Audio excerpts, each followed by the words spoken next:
let's continue a little bit. If we go beyond the the pore volume, we want to also to know something about porosity. Porosity is a relative number. Porosity, 1% pore, 3% pore, or 50% pore. Porosity.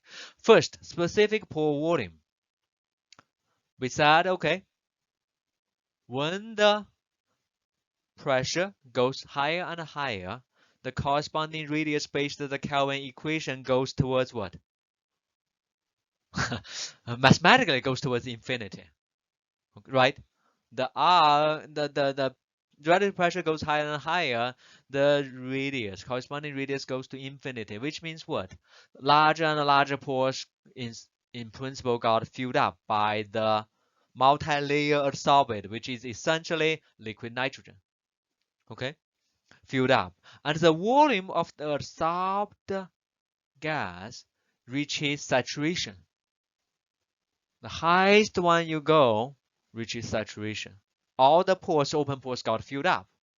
Make sense?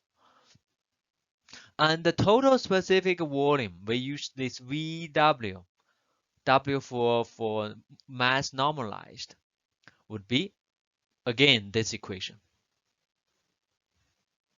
VW, V for total pore volume normalized by mass when P goes towards saturation, would be saturation adsorption gas volume divided by this number that gives me how many mole, right? How many mole?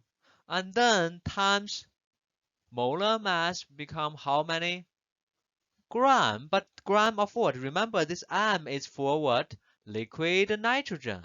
How many gram of liquid nitrogen? And divided by rho L. Rho L is the density for liquid nitrogen. From liquid nitrogen mass divided by liquid nitrogen density become liquid nitrogen volume. That gives us the total actual open pore volume per gram. Don't forget that per gram thing, because it's always normalized per gram thing. Okay. If we are going to use liquid nitrogen, we know M, right?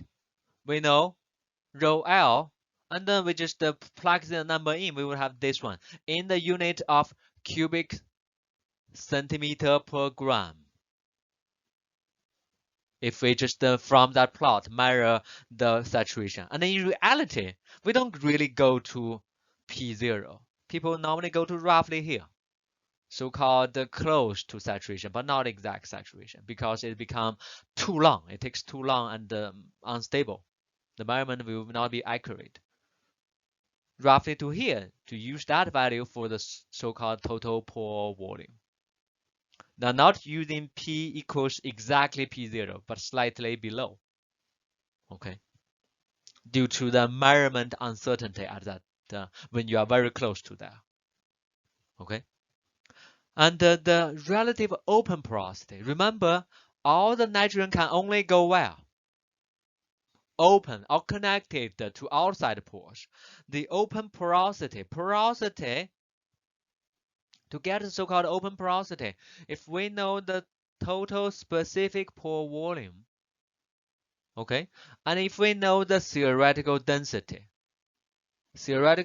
for, read to yourself, fully dense solid.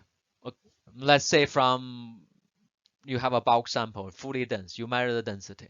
If you know the fully dense density, theoretical density, and you know the so-called specific pore volume, okay, then the relative open porosity will be what? The porosity, which is the volume of pores divided by the total volume, which is solid plus pore. I write it like this. Phi O for open. Open porosity would be the V, the volume for the open pores, divided by the volume for the open pores plus the volume as for real dense solid, right? The open porosity would be the pore volume divided by the total volume. But total volume comes from two parts. One part is the pore, open pore. The other part is the real solid, 100% dense solid. Okay, that's this equation. And then if we do one more manipulation, VW we keep in the numerator, VW we keep, but this solid volume will become 1 over the density. Make sense? 1 over the theoretical density. That gives us the so-called open porosity.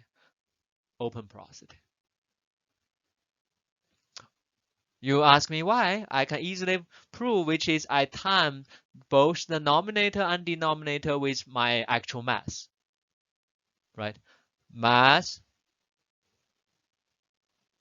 divided by this one, my volume, 1 gram. Let's just say 1 gram for simplicity. 1 gram, 1 gram. I get a volume, right, for here. 1 gram times this VW has a unit of volume per gram. Gram cancel. I got a volume. 1 gram divided by the density, I got a volume. So pore volume, open pore volume divided by open pore volume plus the dense solid volume. That gives us the so-called open porosity. Okay. This is very important if you are dealing with catalysis, right?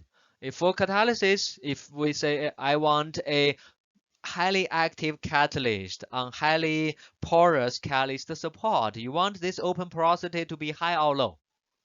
High, right? You do not need close porosity because the gas cannot go there, cannot do anything. If I'm gonna do natural gas or any types of gas reaction, you want open porosity to be high. Make sense? Okay. So, okay, let's continue.